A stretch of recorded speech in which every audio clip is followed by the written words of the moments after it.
The following program does not offer personal medical advice. Please consult your doctor before using any treatment or product we cover.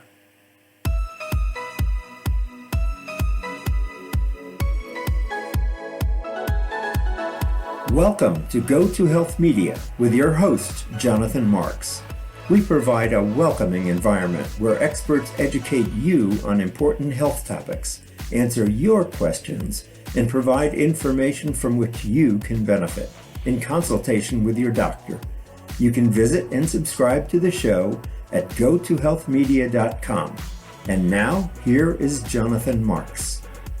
So I'll bet those of you who are listening or watching today have known somebody who's had difficulty getting pregnant, or maybe they've gone through a number of miscarriages, and it's such a difficult path, and it can really cause a lot of pain and distress. I'm talking with somebody today who's got a wonderful solution for this. And if you know somebody who's having trouble, or you yourself are having trouble, I highly recommend our guest to you today. Her name is Gabriela Rosa. She's a naturopathic doctor and a master's in public health.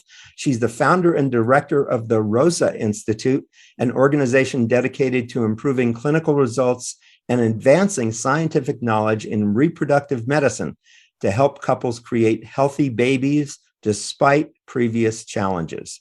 Since 2001, Gabriela and her team of clinicians blend evidence-based science into a holistic, supportive, and education-focused approach to fertility treatment. Her unique Fertile method is shown to deliver an over 80% live birth rate. That's incredible. An 80% live birth rate for couples who have previously experienced infertility and miscarriage, as well as previously failed treatments. Gabriela and her team have now provided reproductive education and empowerment to over 140,000 couples in more than 110 countries worldwide. That is every continent on this globe. And as a world-renowned fertility specialist, author, and host of the Fertility Challenge program, Gabriela has translated her over 2 decades worth of knowledge and experience into 4 books on natural fertility solutions, including 2 bestsellers. And her latest book is Fertility Breakthrough, Overcoming Infertility and Recurrent Miscarriage. So Gabriela, welcome to the show. So glad to have you on here. How are you today? Thank you so much for having me, Jonathan. I'm fabulous. Thank you for hosting this amazing podcast, because I feel people really need the guidance and the understanding about these important topics. So Thank you. And before I forget, her website is fertilitybreakthrough.com, so you can visit there after the show.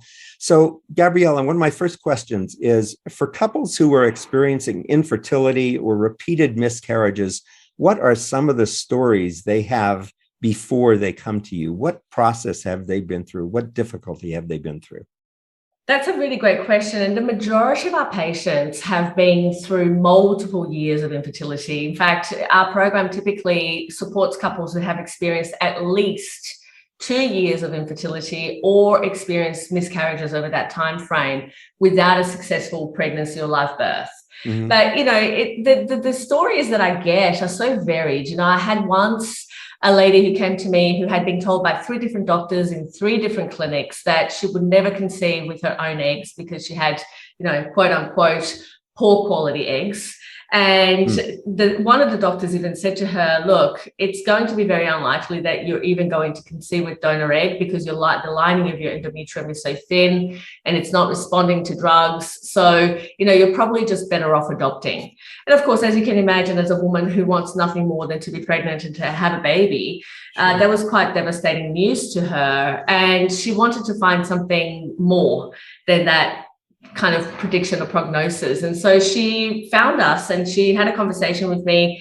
Initially, her husband was quite skeptical, because he had already paid for so many failed treatments that he was like, well, how's this going to be any different? Right. But she was quite clear, in terms of what she wanted, and she wanted to give it a good try, at least to know that she had done everything she possibly could to leave nothing to chance and no stone unturned.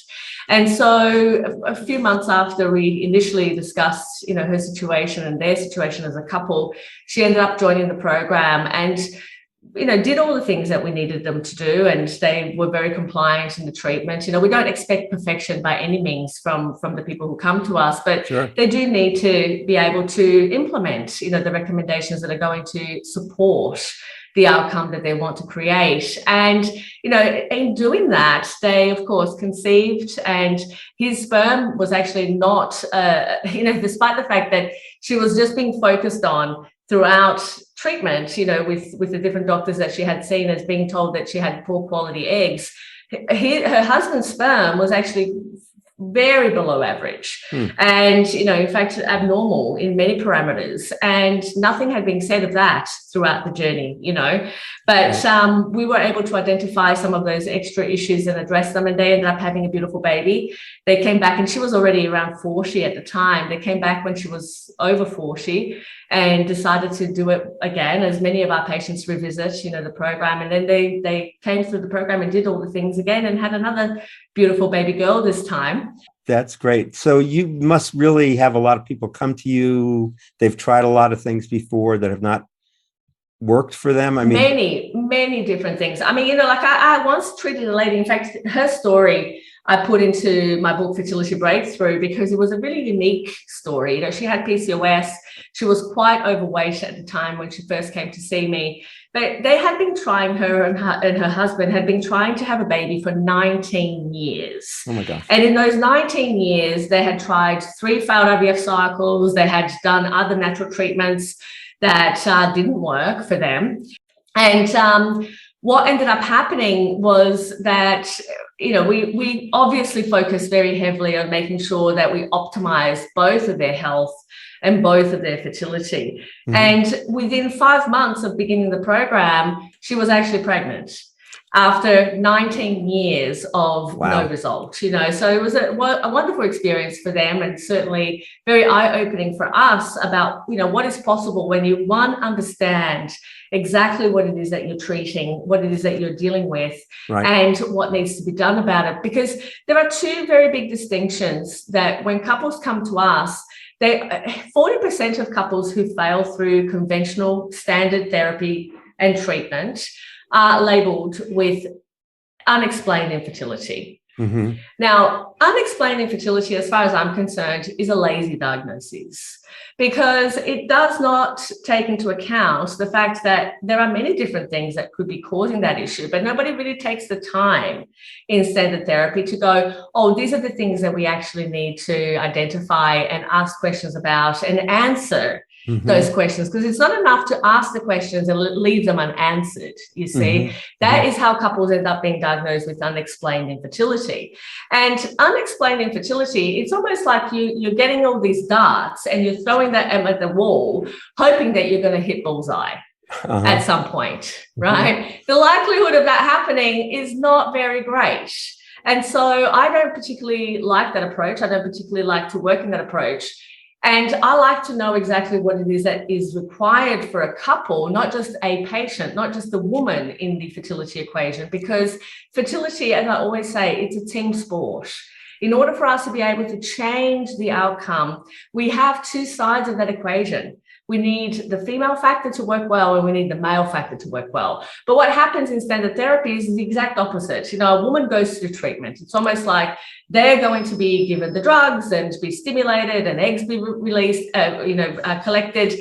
And then, of course, the husband comes in on a particular day within that whole procedure and almost acts as a sperm donor, with his little sample in the jar, and then he walks away off happy as Larry, and the doctor keeps doing the process on the woman. When it fails, it's like, oh yeah, your eggs are no good, right? It's like, no, hang on a second. Right. In that entire process, how can it be that that is the only focus? Or even worse, a woman is told at 30 or 35 that she's too old. Geriatric pregnancy is what a woman over 35 is referred to when pregnant, that she has a geriatric pregnancy. I mean, dear Jesus, what is that about? But the reality is, look, I can understand it from a certain extent. Like if we think about it, right, in our previous generations, maybe 1 or 2 or 3 generations ago, women were grandmothers at 30. That is just how it was, right? Women got pregnant at about between 13 and 15. They had, every baby consequently to that. Their child was also pregnant around the same time, which made most women grandmothers at 30. Sure, they still continued to have subsequent children, but it wasn't when they started. And these days, the average age of a woman starting to try to conceive is over 30. So I can understand how that may have come into cultural consciousness and societal consciousness as being the case. But at the same time, we also need to understand that our life expectancy has doubled or tripled, in that time. And it will increase even further as, we progress in the next 20 years due to research and many other, discoveries that we are still to have, some that we've had and research that's ongoing, and new discoveries that I'm sure will occur. But there is a prediction that in the next 20 years, our life expectancy is going to increase by at least 10 years. Wow. Which means that ultimately, wherever it is that we are now, let's say people are living to their 80s and 90s, we're going to be living past 100. And that has not necessarily translated into our reproductive window and our reproductive health. See, at 40, most women are beginning to, really have a much lesser ability to conceive and carry a pregnancy to term. Certainly by the age of 45, we are very unlikely to be able to conceive naturally with one's own eggs. Unless, of course, there were procedures done beforehand that, to ensure that happens. But, for the majority of women, by 50, absolutely, we will be, menopausal and most likely unable to conceive and take a healthy pregnancy to term. Again, it happens. In my career of 20 years, I've seen one 51-year-old get pregnant without actually trying and have a healthy baby. But it's not the common thing. It's not the thing that happens. But if you think about it, that, a woman will have, let's say in this day and age, from 20-something, because most women want to focus on their careers and want to focus on, their studies these days and do other things with their lives. Let's say that from about 25 to the age of about 40, 42, 43 is our reproductive age and our reproductive window. And the fact that we're going to be living for more than 50 years after that tells us that, it is a little bit of an imbalance that happens in life that is still to be rectified. There is definitely some interesting research going on right now that could potentially extend female fertility beyond that age, but it's still very preliminary, and there's still a lot of further research that's going to be required in order for active interventions to be developed, for the benefit of population. Before I ask this next question, I want to make it clear that, Gabriela, your entire business is virtual, isn't it? You're working working with, and I'm not going to say women, you're working with couples all over the world. And this really is as you say, a team sport. I like that analogy there. So guys, if you're listening, you need to expect to give more than just a sample if you come to see Gabriela. So tell us about your treatment protocol and how it is you work with people when they come to you. We use an integrative medicine approach, which means that we are using environmental, dietary, lifestyle, holistic medicine, lifestyle medicine, in conjunction with standard therapy and diagnostics, right? So we may or may not, for the majority of our patients, we actually will use all of the holistic medicine processes that we utilize for our patients and take them from where they are to where they want to be, i.e. holding the healthy baby of their dreams in their arms without requiring IVF and or other standard therapy. But for some of our patients, like for example, we had one woman who was trying for, I think, about 15 years, and she had really, tried every possible thing, including multiple failed cycles of donor egg. And her and her husband really, they knew that they really wanted to have a baby and they wanted to do everything they possibly could to increase their chances of that working. And they found us much later in life, and they knew that they were going to use donor egg for that purpose of having a baby. And we put in place all of the things that we would put in place for all of our patients, really looking at all of those different aspects and variables that we can modify. And we also utilize donor egg. So last year, she had, at the age of 58, a beautiful baby girl. In that process, after many, many years of failed treatments and failed donor egg cycles and, major things that didn't work for them. Right. So we will blend therapies where necessary. We will blend treatments where it's required, but we will always start by looking at what are the modifiable risk factors to disease and to outcome that we can leverage. What are the levers we can pull and play with that will give us a different result? And when we find why we have this problem, what is the root cause of the problem, we then focus on addressing those issues. So to kind of give you a high-level overview, I always talk about the fact that fertility, infertility, recurrent miscarriage, it's an end result. What we see when we, are able to say, oh, somebody's infertile or I've had recurrent miscarriages, we're seeing an outcome of a biochemical chain reaction that starts much, much sooner, all the way, kind of up here, so to speak, right, of that kind of, transition. And in between, there will be obstacles to optimum fertility. There will be minor factors, as I call them, that will play a role, whether it is that we have poor sperm parameters or we have low ovarian reserve, or we have egg quality issues, which some women do have, or nutritional deficiencies, or whatever it is, right? Any imbalance in biochemistry that is leading to the outcome that we have, we need to be able to understand what they are so that we can change that result. We can change that outcome to create something different, which is what we want, right? So in terms of a process, we are very systematic and very methodical in looking for where are the gaps and where are the places of opportunity,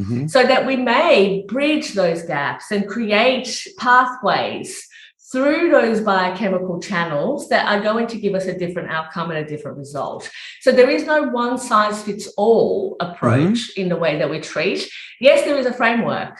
We start at the top and we go through and we make sure that we rule out all the things that we need to understand and all the things that we need to know. Right. And that most importantly, we answer those questions that we ask and we understand what questions we need to ask.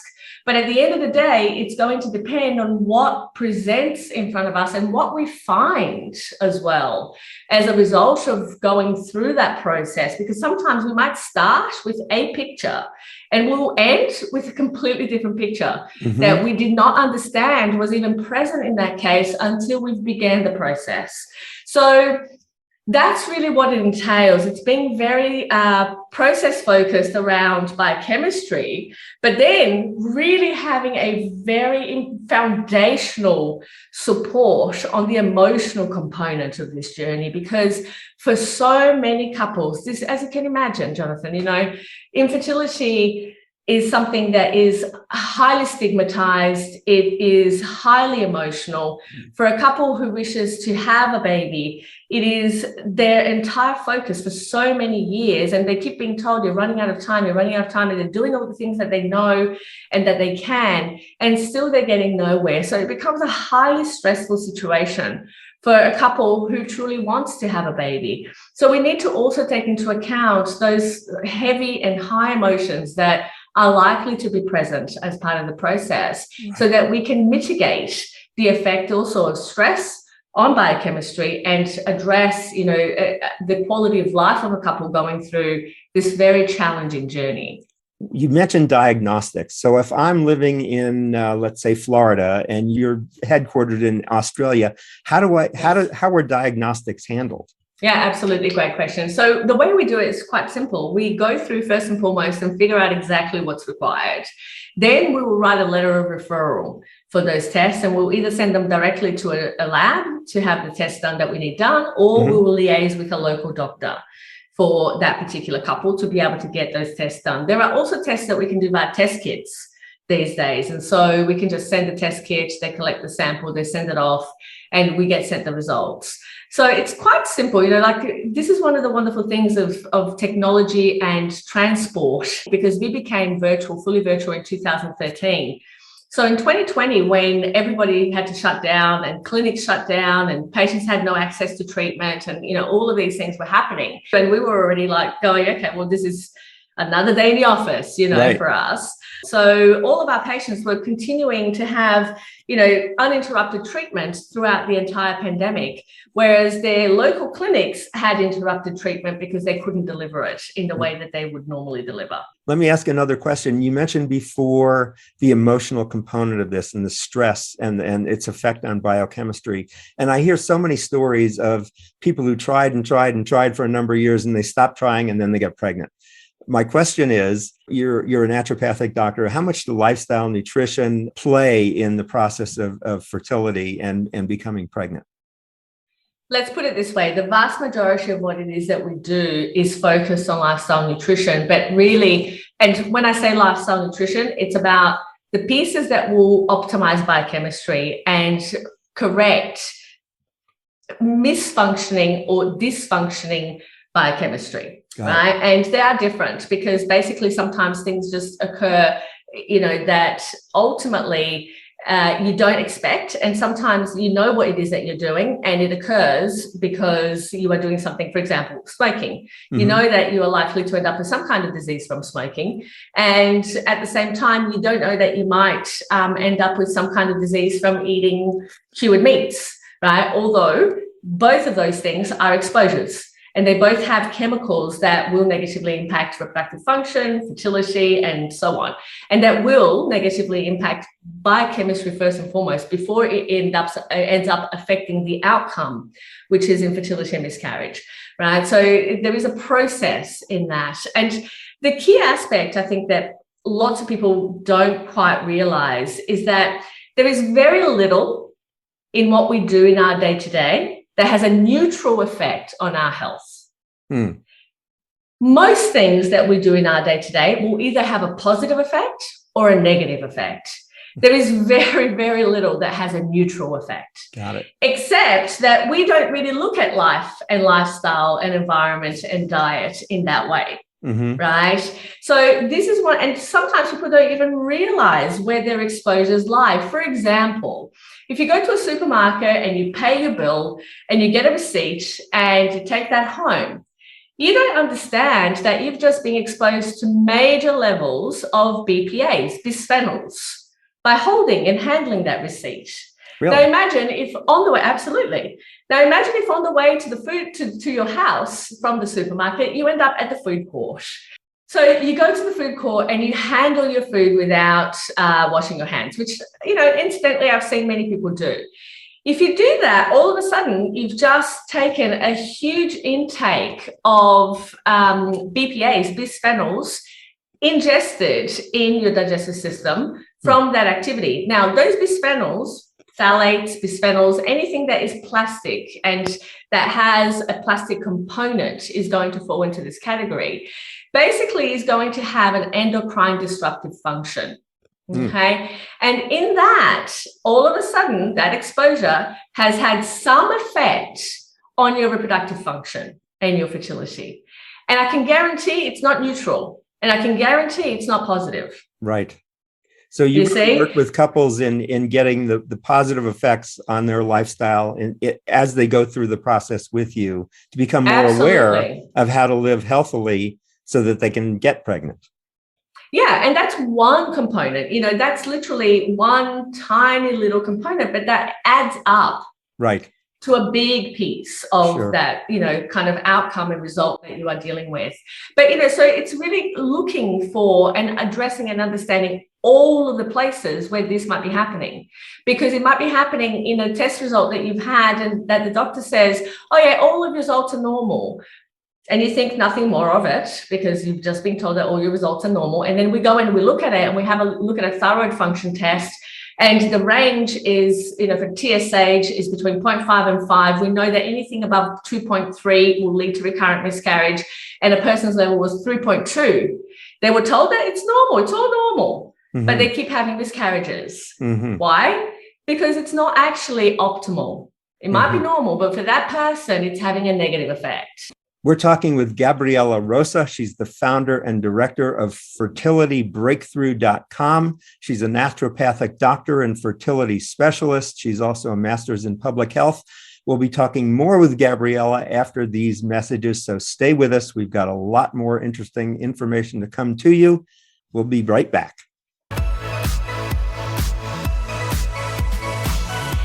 You are listening to Go to Health Media. To reach Jonathan Marks or his guest expert, you may send an email to jonathanmarks@gotohealthmedia.com. You may also visit and subscribe to the website and show at gotohealthmedia.com. And now, back to this week's show. So welcome back to Go to Health. We're talking with Gabriela Rosa of fertilitybreakthrough.com. She's a naturopathic doctor and fertility specialist. I want to find out more, Gabriela, about your background and how you got into this line of work. You're a world-known specialist in fertility. You've been doing it for 20 years. Tell us a little story about how you got here. Yeah, gosh, I almost feel like I need to go back to once upon a time. There was a little girl who was born, but I think it's really interesting how in life things just happen in ways that are so unexpected. I always knew from going to school, one of my favorite subjects was biology. I knew that I wanted to do something that was related in that field. So I decided that I wanted to study still in the health field. And I started to look at the different options that I had, and nutrition was something that really interested me. So I started studying nutrition, and at the same time I was working for an obstetrician gynecologist in a clinic as the assistant practice manager throughout my entire schooling and my entire career. Very quickly I realized that diet alone wasn't going to be enough to modify disease. Right. Even though in the long term, it certainly causes disease, but I needed something that was going to be a little bit more effective in the short term. So I decided to look into the naturopathic doctor degree. And I felt that was something that I really, could relate to. And I started. As soon as I started studying it, I loved it. I fell in love with herbal medicines and all of the amazing things that I could see that they would do. I started practicing on myself first and seeing the results and the benefits for myself, and then obviously my patients over time. And I knew very, very early on that I wanted to specialize in something. I always was very passionate about helping people. But then I asked myself a question. Okay, well, I still love babies. I still wanted to do something related to babies. And I thought, okay, what conversation can I see myself having for the next 20 years happily? That was the thing that I really questioned myself about, because I was like, I don't want to work because it's a drudgery and it's a drag, and I want to feel passionate about what I do. Sure. And so what conversation can I still feel myself or see myself being passionate about 20 years on? And clearly I don't have to tell you that this is the one, because I still am so passionate about it, over 20 years on now. But that's how I decided to really kind of focus everything that I was studying and everything that I was doing, into it. Then in 2010, which is about a decade after I graduated, I decided to do a master's in reproductive health and human genetics. And so reproductive medicine and human genetics, actually. And so I did that, and then I finished that. And then another 5 years later, I decided to do my master's in public health, because I wanted to take this message to a much bigger audience. Good for you. And to understand how to do that on a scientific level, because there isn't a lot of research that's done in naturopathic medicine that is, strong research. And I wanted to be able to actually make a contribution and add value to that segment of naturopathic medicine. So I've actually also started a research foundation this year, and we are starting to conduct, research and studies on exactly the types of things that we do for our patients in terms of treatment and interventions, and all of the above. That's great. I share the passion. What I love to do is get information, helpful information that can help people out to large audiences. So I really understand that passion, and I'm so glad we're talking about this today. So when people work with you, Gabriela, or come to your organization, you have how many people working with you on staff? I have about 40 staff now. 40. And so how much exposure do they get to you versus your other staff members? Are there other doctors on staff? Tell us a little about how your clinic works. So these days, I focus my attention a whole lot more. I have a clinical director who focuses solely on the technical aspects of treatments, and she's been with me for the last decade. So we've, developed a lot of the treatment, the fine-tuning of the treatment aspects further in that last 10 years under her guidance and certainly under her tenure. And I'm the program director now, so I oversee all the treatments in the practice, and I make sure that all of the strategic pieces that need to be in place are actually in place. But it's actually the clinical director's role to oversee all of the primary practitioner, all of the clinicians in the program, and ensure that they are consistent and effective and efficient at delivering our treatment program, our treatment methodology. So it no longer relies on me to be able to deliver that treatment methodology, which is wonderful because it frees me up to go and start research foundations and, to do all of these other things. Even though I'm still very much the person who will have all of the initial conversations with patients as part of couples wanting to join the program, I assess every case to figure out, can we be of assistance? And it's not because the case is easy or hard. All of our cases are complex, right? All of our cases are really, challenging. It's more about what we've identified. It's actually about whether two people are willing to do the work and follow through a proven process that we know works, right? If two people are willing to do it, we know that we're going to get better results. Can you describe some of the work that you need people to do? I know it's very case-based, but just give me some examples. I mean, how much time and lifestyle change or whatever it is? Time is really it's no extra time really, because what happens is everybody eats. Everybody's still going to eat, right?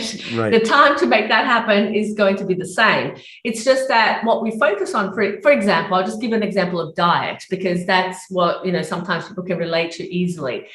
If we're going to have a diet that optimizes fertility, optimizes health and optimizes fertility, we want to ensure that that diet is based on vegetables and good quality protein wherever possible. If we can, we want to make sure that it's organic wherever possible. We want to make sure that whatever, like I often talk about, these 3 steps from field to plate that I prefer that my patients have. So for example, let's take corn on a cob as an example. If we are to have 1 step from field to plate, we literally get the corn on the cob and we might steam it or boil it and we put it on the plate, and you can fully recognize that food. You can see it on your plate practically like it would be in the field. Right. And so that's 1 step from field to plate. The second that you get that corn and you do exactly the same thing, but then you cut the kernels off the cob and you put it through a salad, that's 2 steps. You can still see it, you can semi-recognize it, you know exactly what it is, but that's 2 steps from field to plate. There was a processing that was done there. Then if you take that and you put it into a blender, you've got cream corn, that's 3 steps from field to plate. You can recognize it, you can taste it pretty well, but then you know that, it's no longer exactly how it was in the field, but it's still quite low process. You then take that and you create twisties that comes in a bag full of BPAs and, all sorts of chemicals added to it and flavorings and whatever else. I mean, that's probably 20 steps from field to plate. You no longer recognize that food. And it's, for the most part, highly toxic. So we want to avoid those multi-stage and multi-step processes as much as we possibly can. And hence why we would literally look at it and go, all right, so if we can focus on having no more than 3 steps from field to plate, we are going to be biochemically much better served. Okay, so that's one kind of example. With the example that I gave earlier, looking at the toxins that are present in our day-to-day environment, from things that you handle to things that you ingest to things that you put on your body. All of those things, all of those pieces are going to make a difference in terms of how a patient will respond. But also, it's dose and response sensitive, because think about it from this perspective. we all know, anybody listening to this, if I was to say, have you ever heard of a story of a person who, or someone who knows, who has never smoked a day in their life and died of lung cancer? Mm-hmm. Most people will say, yeah, I do. Have you ever heard of a person who's a chain smoker who has never developed lung cancer? Yeah, I do. Actually, I have an uncle like that. Uh-huh. And I go, how is that even possible? The man who smokes 4 packets of cigarette a day, and he's still upright after 50 years of doing that, But the reality is that this is epigenetics. And what it tells us is that the environment, there's always this saying that the genes are the gun, and the genes load the gun and the environment pulls the trigger. Right. So in this kind of example, the environment might be whatever it is, but one person will respond or react to that environment in one way, and another person will respond or react in another way. Mm-hmm. So, for one person who may, their sensitivities or susceptibilities might be their digestive system, or it might be their lungs, or it might be their brain, or, you name it. For another person, their susceptibility is their reproductive system. So 2 people might do exactly the same things. They might smoke and do drugs, shoot up heroin, whatever it is.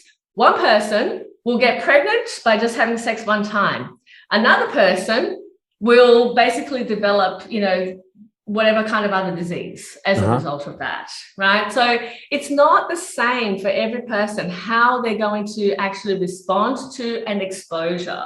And that's what most people often, when it comes to challenging fertility kind of situations or difficulties, they feel like, why is it that I have to do all of these things and make changes to my day-to-day, to my lifestyle, to what I do, and to get pregnant when my sister, my uncle, my, grandmother, whatever, they didn't do any of these things and they got pregnant. Right. Well, this is why. Right. Because your body is responding differently to, how their body is responding. And personally, for my patients, I say this to them all the time. I say there is absolutely 0 point in comparing yourself to those people. Because if you were those people, you would have already been pregnant and nothing, we wouldn't be having this conversation.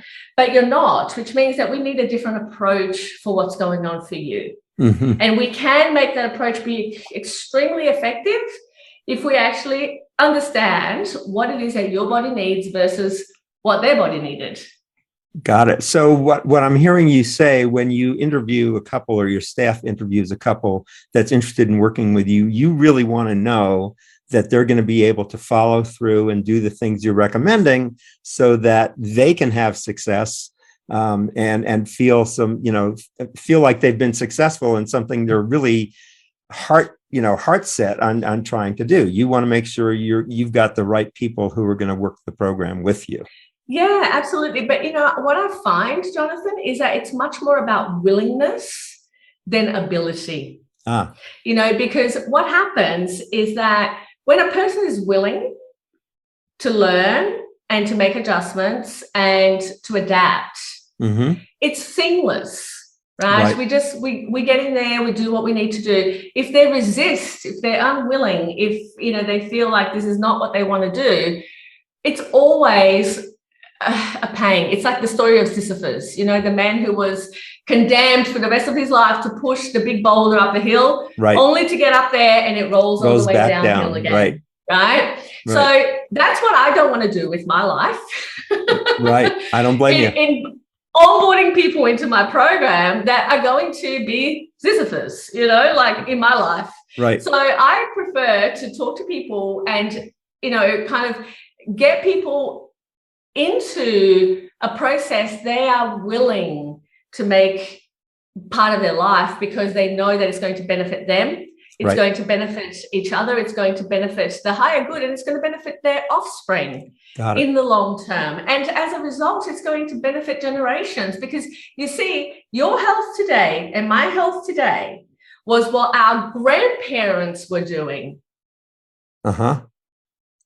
And that genetic imprinting that gets passed through generations is going to actually make a huge difference to a person's life and susceptibilities and, health in the long term in multiple subsequent generations.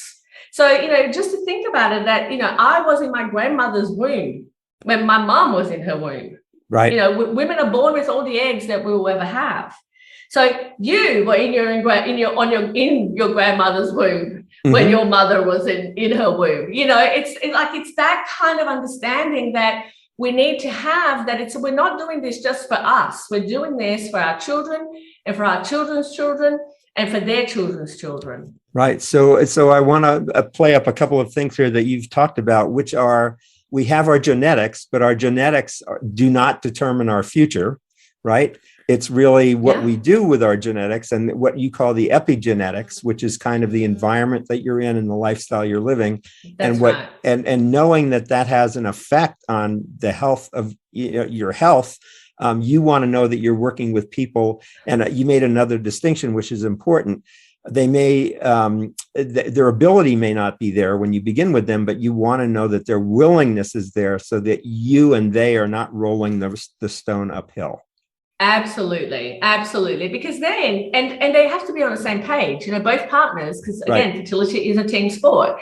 Both partners have to be on the same page about the fact that they don't have to be on the same line of the same page, but they have to be in the general same page. Right. Because otherwise, if one person is on page 1 and the other person's on page 203, we're going to be having, it's going to be a lot of issues. Good. Right. So we want them to be on the same page and that they're willing to actually project together towards the place that they want to go, as opposed to one holding the other up or sabotaging the process, or just, overall not actually being helpful in helping a couple achieve the outcome that they want combined together.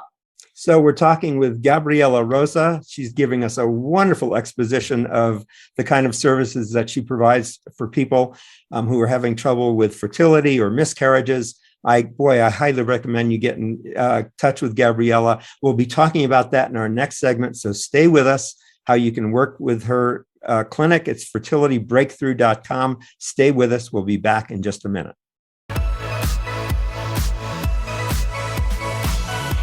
You are listening to Go to Health Media. To reach Jonathan Marks or his guest expert, you may send an email to jonathanmarks@gotohealthmedia.com. You may also visit and subscribe to the website and show at gotohealthmedia.com. And now, back to this week's show.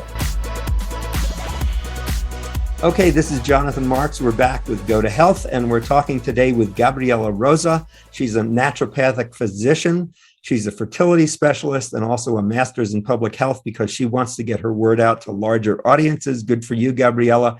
Her practice is located in Australia, but the practice is entirely virtual. So you can work with Gabriela and her staff anywhere in the world, and she's done that in over 100 countries on every continent of this globe. Gabriela, welcome back. What I want to talk about in this last segment here is how people can get engaged with you. They can visit your website at fertilitybreakthrough.com. Tell us, what can they do when they arrive at the website? What are the different either diagnosis they do or assessments or programs they can get involved with? Share information about that. At fertilitybreakthrough.com, people will have lots of opportunity to engage with all of our education and services. And one of the first things that I would highly recommend people do is actually get a copy of my book, Fertility Breakthrough, Overcoming Infertility and Recurrent Miscarriage When Other Treatments Have Failed. Now, we are more than happy to ship that and gift any of your listeners, a free book if they so wish. Wow. The other thing, so then they can just go on, we can put this on the show notes and, they can just go to the website and request it and we'll send it free of charge. Wonderful. The other thing that is available to people is the book is available on audio in every audiobook platform and free on Spotify. So for anyone who has a Spotify account, they can just go in there and listen, completely free of charge. So if they prefer to listen versus read and so on. So those are two kind of very easy things that people can do. The other thing that is also wonderful and one of our highlight flagship programs, which is completely free online, is the Fertility Challenge program. The Fertility Challenge is the program that has now taken over 140,000 people in more than 110 countries through. Wow. And it's a 12-day event. that, literally every single day I'm guiding people through, specific pieces of education and a task that they can do and implement straight away to begin optimizing their fertility over a 12-day period. So it's a wonderful, wonderful event for people to get, understanding, but also to be able to start to implement things that are going to help them and their outcome. So those are free options and things that people can participate in. There is also a fertility diagnostic test score, which is something that they can access on our website. I often talk about the fact that what people don't realize is that at peak fertility, a couple has an average of 3 months time to pregnancy. And literally, it's have sex, get pregnant, have a baby, done. We're no longer having this conversation. When we're still having this conversation, we need to understand what are the obstacles to optimum fertility, or what are the minor factors. And we know from epidemiological research and population studies around the globe, when we add just one minor factor to the equation, it might be, say, PCOS or poor ovarian reserve or low sperm count. You add just one of those to the equation, we go from an average of 3 months time to pregnancy to an average of 2 years. And so there's a huge compounding. Excuse me, what's PCOS for people who don't know? Oh, polycystic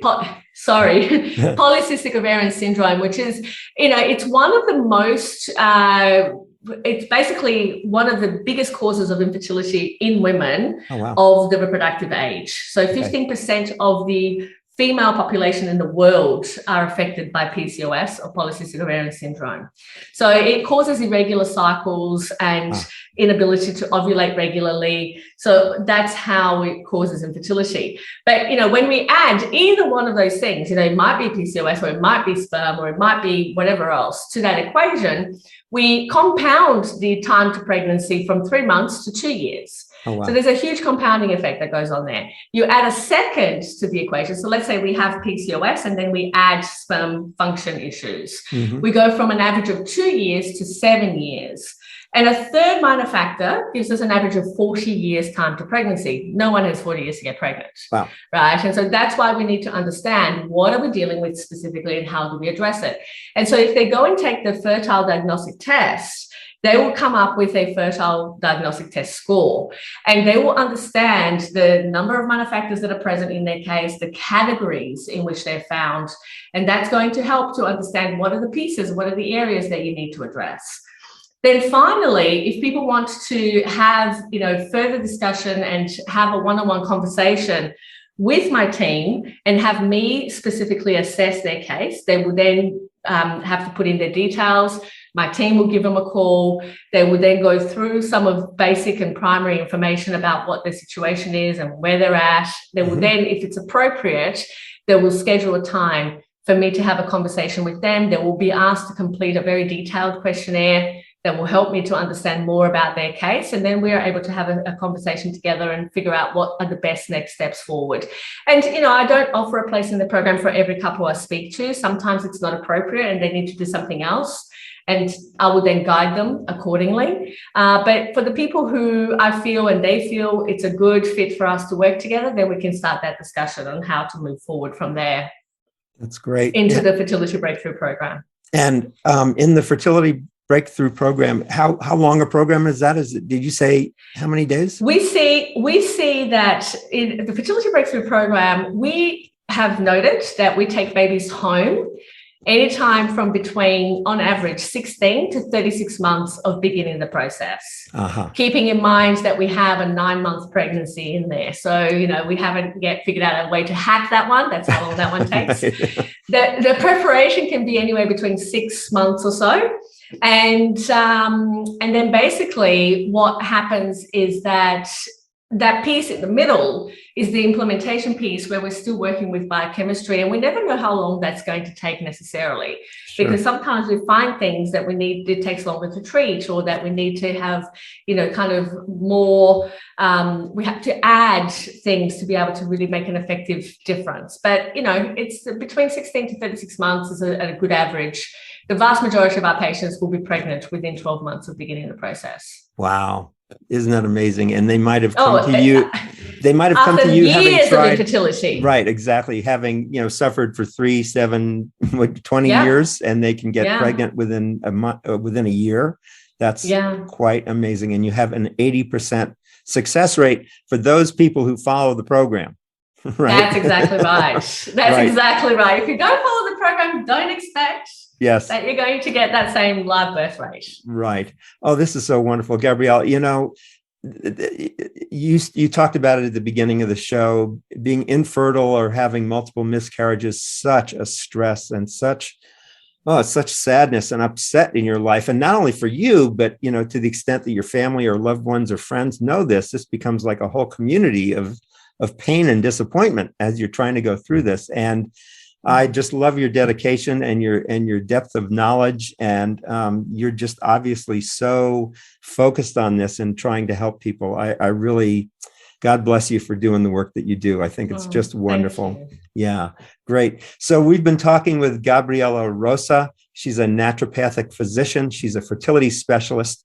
Her website is fertilitybreakthrough.com. Please, if you know of people who are having trouble or concerns, or if you yourself are having trouble, do yourself a favor and go to fertilitybreakthrough.com.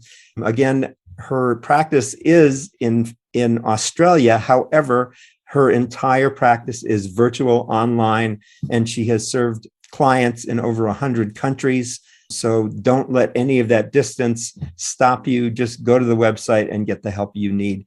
Gabriela, I'm so glad to have you on the show and to share this kind of wonderful, wonderful message. And I hope, you know, your business continues to thrive and grow. And I know you mentioned before the show that you're actually starting to work on your doctorate. And what's that going to be in? Well, in public health. Public health. So really being able to make healthcare changes, you know, changing healthcare, innovation in healthcare based on all the things that we've learned for reproductive medicine, I think is going to be a wonderful opportunity to make a difference there. So yeah, that's my focus. Fabulous. So thanks everybody for listening or watching today. If you want to get updates on our show, you can go to gotohealthmedia.com, and then there's a tab that says Get Updates. You can join our email list and you'll be informed of new shows and our news. And Gabriela, thanks again. It was just great being with you today. I learned a lot. You know what I really learned for me, because I'm not trying to get pregnant, how important it is for me to wash my hands before I eat. Yes, yes, absolutely. Every time. Thank you. Thank you for that reminder. Good. God bless. Pleasure. And we'll stay in touch. And thank you, everybody, for listening. I hope the show has been helpful, as I always hope it is. We really try to bring on experts who can help you elevate your life with health news you can use. Thanks so much. Take care. Have a good week. We'll see you next week. Bye-bye.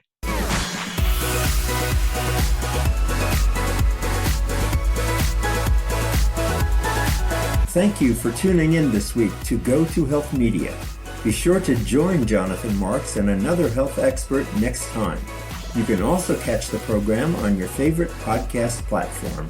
Until our next show, be sure to visit us on the web at gotohealthmedia.com and elevate your life.